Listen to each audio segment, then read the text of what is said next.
Bonjour à tous, donc dans cette vidéo nous allons nous intéresser à la courbe de taux et on va voir en fait qu'est-ce qui se passe lors d'une inversion de courbe de taux. Alors avant de commencer, l'économie on peut la représenter comme ça, comme des phases d'expansion ou de récession. Donc lorsqu'on est sur une phase d'expansion, les indicateurs sont dans le vert et lorsqu'on est dans une phase de récession, les indicateurs sont dans le rouge. Nous, notre histoire va démarrer au point A, c'est-à-dire dans une phase d'expansion. Donc dans la phase d'expansion, les indicateurs sont dans le vert, la confiance des investisseurs est très bonne, donc les investisseurs n'hésitent pas à s'endetter pour investir. On a également beaucoup de consommation dans l'économie, donc toute cette activité économique va générer beaucoup d'inflation. La Banque centrale, lorsqu'on est dans une phase d'expansion, va faire face à deux problèmes futurs.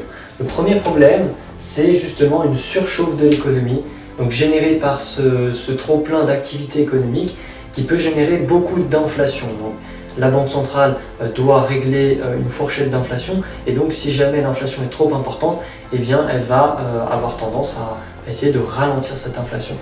Deuxième problème, c'est l'apparition de bulles, donc j'ai mis bulles financières ou autres, donc bulles financières ou bulles immobilières. Dès lors qu'on a création d'une bulle et que cette bulle grandit, eh bien pour la casser ensuite, ça peut générer de très gros problèmes, donc il vaut mieux prévenir la bulle plutôt que de la guérir. Donc la Banque centrale fait face à deux problèmes lorsqu'on est en phase d'expansion. Donc la Banque centrale, ce qu'elle va faire, c'est qu'elle va avoir tendance à augmenter ses taux d'intérêt lorsque on est en phase d'expansion pour ralentir l'activité économique. Alors quand on regarde la courbe de taux ici, donc la courbe de taux classique, on a une échelle de temps et puis on a le niveau de taux d'intérêt en ordonnée. Alors ça c'est la courbe de taux lorsque tout va bien. On a les taux d'intérêt ici court terme qui sont inférieurs aux taux d'intérêt long terme. Pourquoi? Eh bien parce que les obligations qui sont émises, donc les obligations notamment d'État, eh bien plus le temps, plus leur durée d'émission est importante, donc plus le temps augmente et plus le risque est important. Donc lorsque le risque augmente, eh bien, il faut rémunérer ce risque et donc on augmente le taux d'intérêt. Donc quand tout va bien, eh bien, plus l'obligation a une échéance qui est importante et plus le taux d'intérêt associé, le taux de rendement, de rémunération du risque va être important. Bon, là c'est quand tout va bien. Qu'est-ce qui se passe lorsque la Banque centrale augmente son taux d'intérêt dit de court terme? Alors pour simplifier, en fait, la Banque centrale agit sur les taux d'intérêt court terme et ça a une répercussion ensuite sur le taux d'intérêt long terme. Donc qu'est-ce qui se passe quand la Banque centrale augmente le taux d'intérêt? Eh bien on va avoir une inversion de la courbe de taux. Donc la courbe de taux va être comme ceci. Donc ça c'est une inversion de la courbe de taux. On est l'inversion, donc on va voir ici les taux court terme, et ici on va avoir les taux long terme. Alors dans le jargon financier, on entend souvent que lorsque les taux court terme sont supérieurs aux taux long terme, eh bien c'est ce qu'on appelle un indicateur de récession avancée.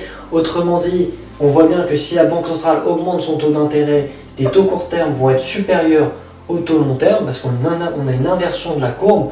Et en fait pourquoi? Parce qu'on était au point A, la Banque centrale veut ralentir l'économie, donc augmente ses taux court terme, pour nous précipiter en récession, pour ralentir l'économie. Donc lorsqu'on observe une inversion de courbe de taux, on se dit ok, dans le futur, on va passer directement dans une phase de récession. C'est pour ça qu'on dit que c'est un indicateur de récession avancée.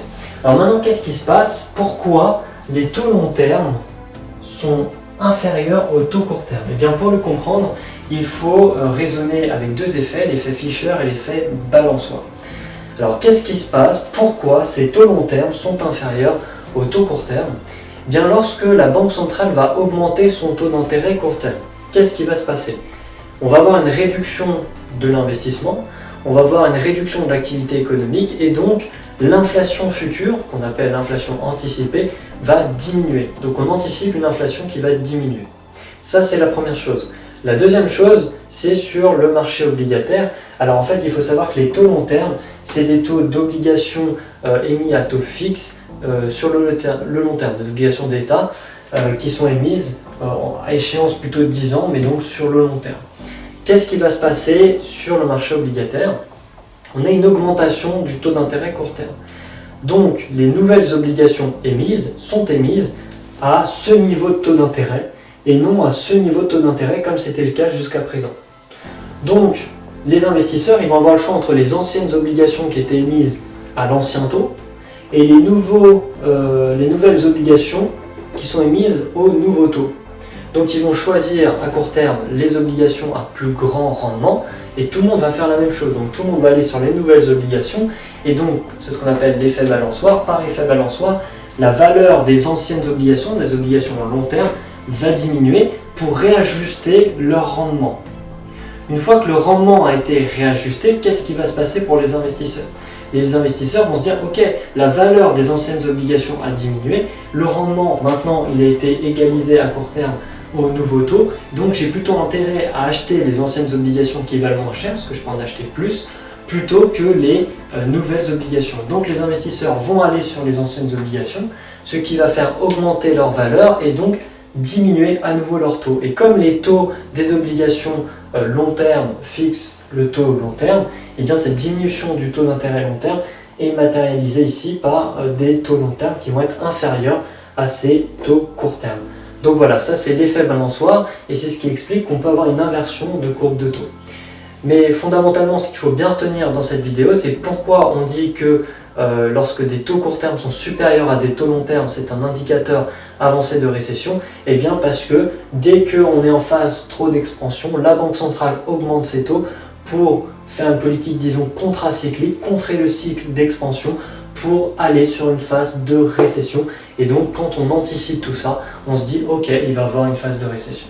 Voilà, c'est tout pour cette vidéo, donc j'espère qu'elle vous aura plu. N'hésitez pas à liker, à partager, à laisser un commentaire sous la vidéo. Et moi je vous dis à très bientôt dans la prochaine vidéo. Ciao à tous.